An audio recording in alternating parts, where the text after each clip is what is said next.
Assalamualaikum warahmatullahi wabarakatuh. Selamat siang dan salam sejahtera bagi kita semua. Om Swastiastu, Namo Buddhaya, salam kebajikan. Yang kami hormati Ketua KV Gama, Bapak Periwarjio, para pembicara, Deputi Komisioner Pengawas IKNP 2, Bapak Muhammad Iksanuddin, Direktur Kepatuhan dan SDM PT Asuransi Jiwasraya Persero, Bapak Mahelan Prabantarikso, dan Komisaris PT Jasa Raharja yang juga dosen FEB UGM, Bapak Rimawan Pradiptyo, Bapak Joko Purnomo selaku moderator serta segenap alumni UGM, undangan dan peserta webinar yang berbahagia. Pertama-tama, marilah kita panjatkan puji dan syukur atas kehadirat Allah SWT yang senantiasa memberikan rahmat dan hidayahnya kepada kita semua, sehingga pada siang hari ini kita dapat berkumpul bersama-sama dalam acara webinar Asuransi Series KV Gama 2021 dengan tema Momentum Reformasi Industri Asuransi Indonesia. Merupakan kebahagiaan bagi kami bisa hadir di tengah-tengah alumni UGM, ya, meskipun dalam tidak pertemuan fisik, ya. Semoga acara ini dapat berjalan dengan baik dan memberikan manfaat bagi kita semua. Pada kesempatan ini ada 4 hal penting yang ingin kami sampaikan. Pertama, bagaimana dampak pandemi COVID-19 terhadap perekonomian Indonesia. Yang kedua, bagaimana tantangan industri asuransi pasca pandemi COVID-19 ini. Yang ketiga, kebijakan OJK di industri asuransi dalam menghadapi pandemi. Dan terakhir, kebijakan OJK dalam menghadapi tantangan industri asuransi melalui percepatan reformasi industri keuangan non-bank. Bapak, Ibu, hadirin sekalian yang berbahagia, sebagaimana kita ketahui bersama, pandemi COVID-19 yang terjadi sejak awal tahun 2020 lalu telah membawa dampak yang luar biasa bagi seluruh negara di dunia, termasuk Indonesia.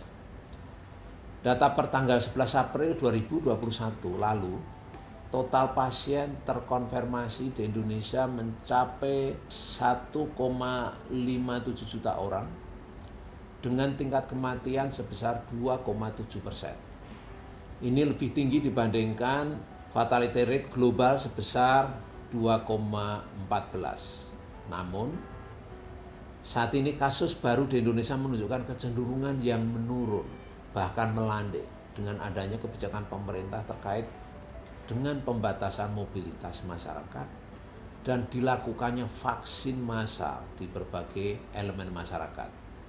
Permasalahan kesehatan membawa dampak signifikan terhadap pertumbuhan ekonomi.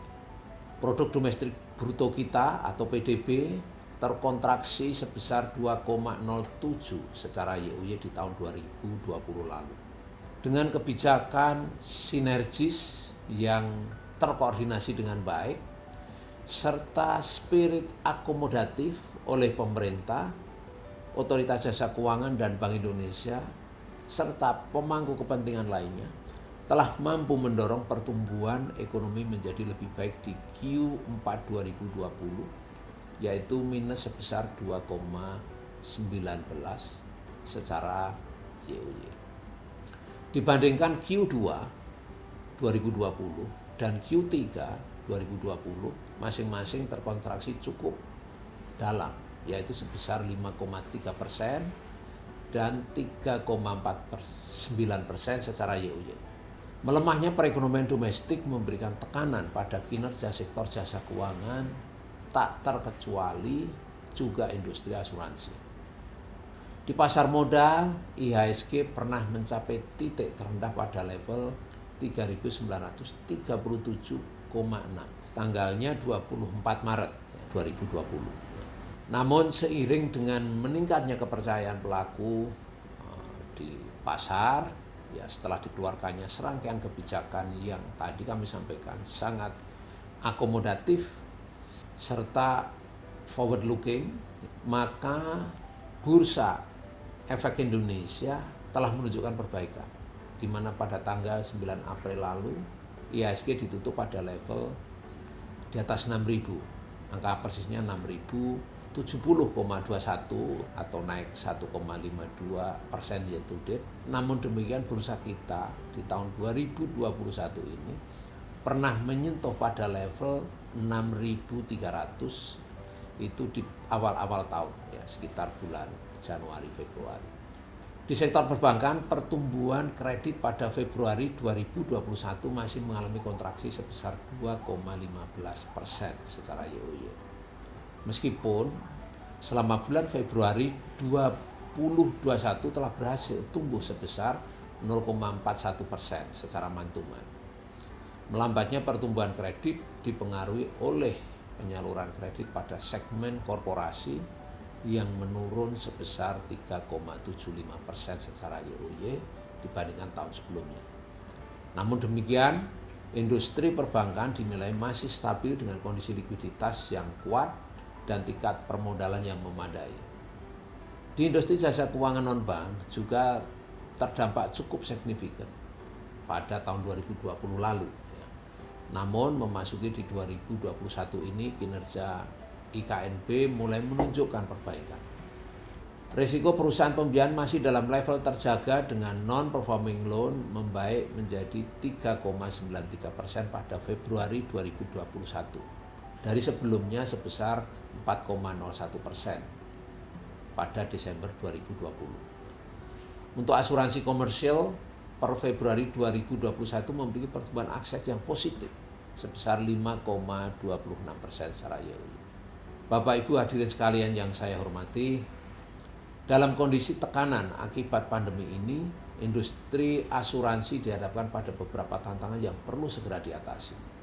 Pertama, perlambatan kinerja industri asuransi akibat pandemi meskipun kami melihat dampak negatif tersebut bersifat temporer dan secara perlahan terus membaik.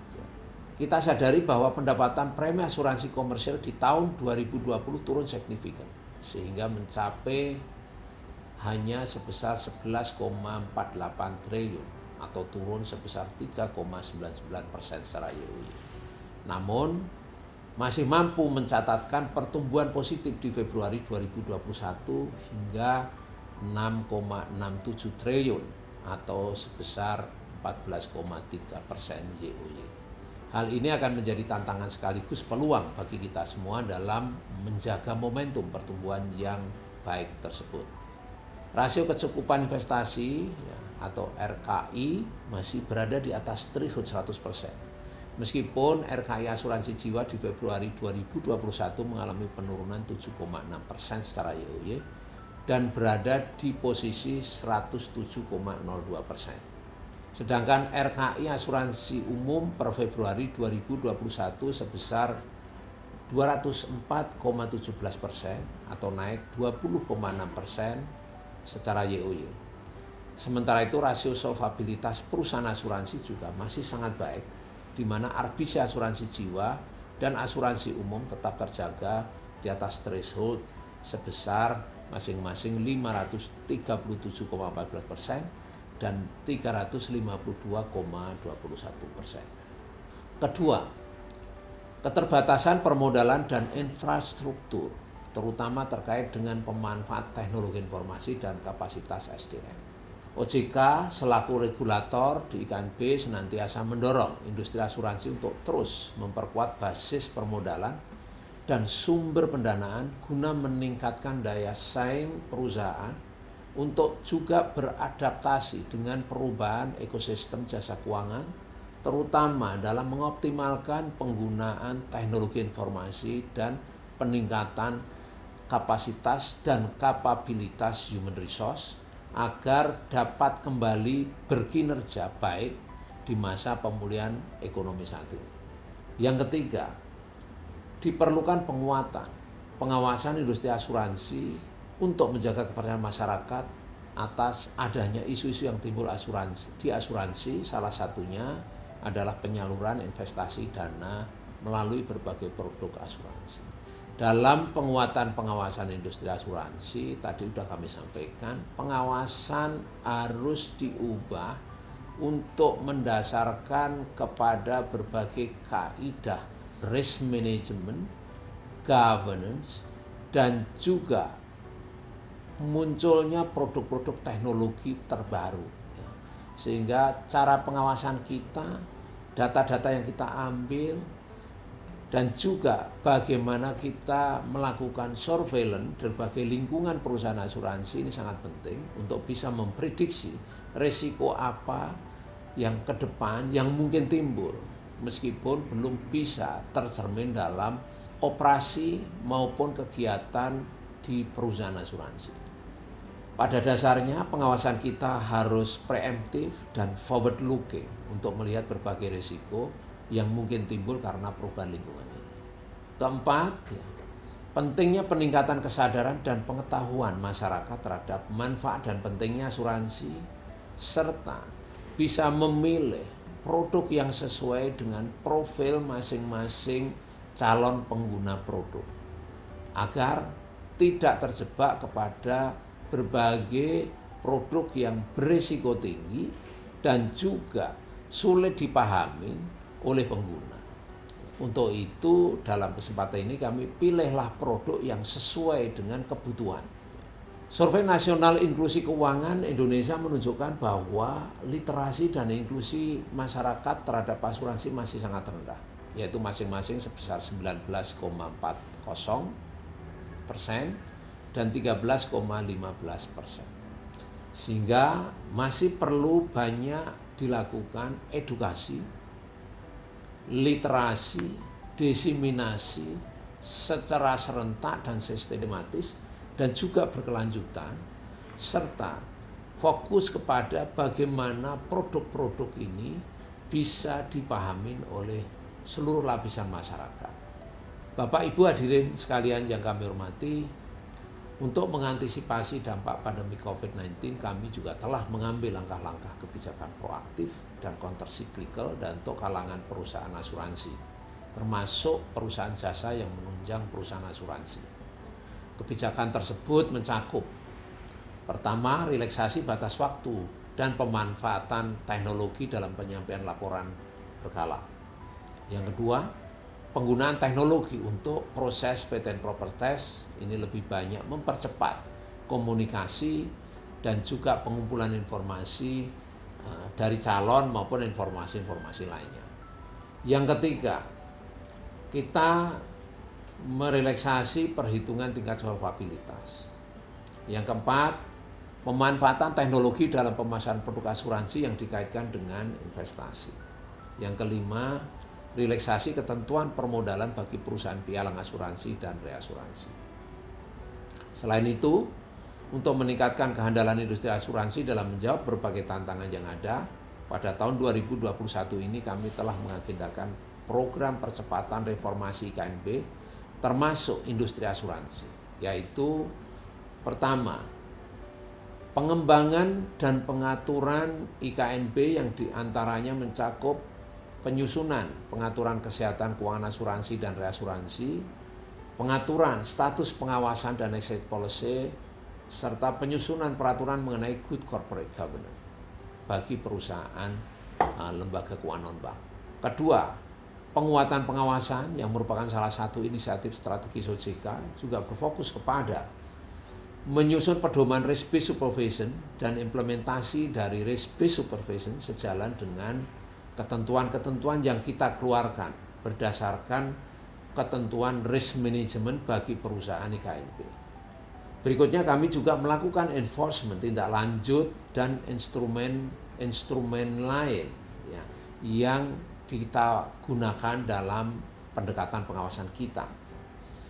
Tentunya tidak lupa kita terus meningkatkan kapasitas pengawas kita, ya, antara lain melalui berbagai pendidikan, sertifikasi, attachment maupun pendidikan formal. Yang ketiga, pengembangan infrastruktur yang disiapkan dengan deliverable antara lain, pertama diantaranya business process reengineering untuk meningkatkan efektivitas dan efisiensi proses pengawasan, dan juga Yang kedua, pengembangan aplikasi sistem informasi IKNP. Serta yang ketiga, pengembangan dashboard portfolio efek di industri keuangan non-bank, termasuk di pasar modal. Ini adalah kerjasama ya untuk mengawasi IKNP melakukan tool portfolio efek yang dikeluarkan di pasar modal. Bapak, Ibu hadirin sekalian yang saya hormati, kami berharap kebijakan akomodatif, countercyclical, forward-looking, preemptive ini dapat mendorong optimalisasi kinerja perusahaan asuransi dan juga sejalan dengan upaya kita menjaga stabilitas sistem keuangan serta mendukung pertumbuhan ekonomi secara inklusif dan berkelanjutan. Kami optimis melalui berbagai upaya yang dilakukan oleh OJK, masyarakat konsumen dapat terus merasakan keamanan, kenyamanan dalam melakukan transaksi di lembaga jasa keuangan yang diawasi oleh OJK. Akhir kata, kami menyampaikan selamat mengikuti webinar. Semoga sesi-sesi diskusi selanjutnya dapat menjadi diskusi yang produktif, menyenangkan, dan juga memberikan pencerahan sehingga dapat bermanfaat bagi seluruh peserta yang hadir pada siang hari ini. Demikian, wabillahi taufiq wal hidayah. Wassalamualaikum warahmatullahi wabarakatuh.